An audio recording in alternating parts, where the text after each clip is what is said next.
We are all leaders. Whether you are a parent leading a family or a business owner leading your own enterprise, or whether just you are challenged leading yourself. I think John Maxwell put it best. He says leadership is influence and everyone has influence. Every crisis calls for leadership to step up to meet the challenge. So, today I'd like to talk to you about what good leadership looks like in tough times by listening to the last words of a great leader in ancient history. Let's do this!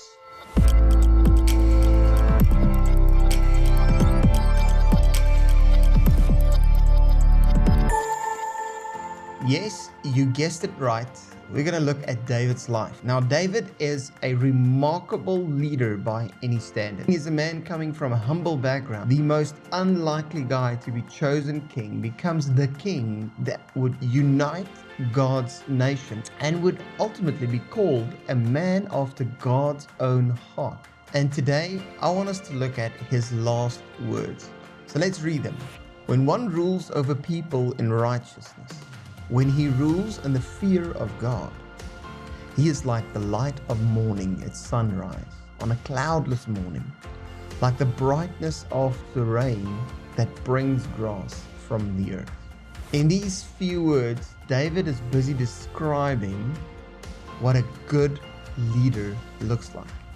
He's actually telling us two attributes of good leadership: a leader that's righteous, a leader that walks with God, that honors the relationship that he has with God. And the first attribute that reveals about a leader like this is that good leadership can see new potential.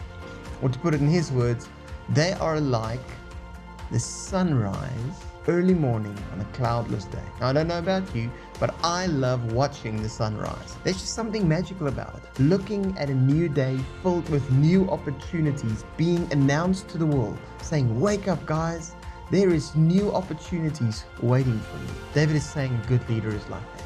A leader with a piece of perspective to see opportunities even in the midst of the storm. You know, the one thing that crisis can do is it can lead you to a place where you only see what you've lost. And we struggle to get out of there. However, when a good leader taps into a conversation with someone that has greater perspective, it enables him to, out of a dark night, see a new day.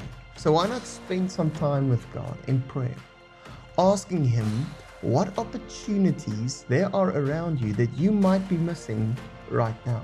The second thing David tells us about good leadership, the second attribute he shares with us, is that good leaders have the capacity to draw out new life out of stormy weather. He puts it like this. He describes them like the brightness of the rain that brings out new life. Now, the one thing that I really love a little bit more than a sunrise is right after it rains and the sun just breaks through, and there is this clarity and crispness to the air. I mean, everything is beautiful, vivid colors just popping. A dusty old black road never looked as beautiful, maybe only on the day that it was first tarred. Everything looks new, and that's the thing. Leaders have this capacity to them once they have caught a vision. Even out of the most dreary circumstances, even out of rainy days, their vision inspires. They birth new pictures and new realities and draw them out of the people around them. How can you do this when you are down and out? When you're facing a lockdown, knockdown, as they say nowadays? I believe there's only one way, and it's to look at the greatest leader of all time, the one whose resurrection would become the sunrise for the whole human race, lighting up the world and saying, there is a new day for you, for everyone. Death is not the end of you. There is hope after this. And then that same leader is the leader that would bring grace into this world. I think it's so beautiful how the songwriter puts it. It says, I once was blind, but now I see. And that's exactly what God's grace does. It brings clarity. brings clarity of his heart for you, of his dreams for you, of his plans for you that are only good. So may you find new perspective as you journey with Jesus and you discover his love for you.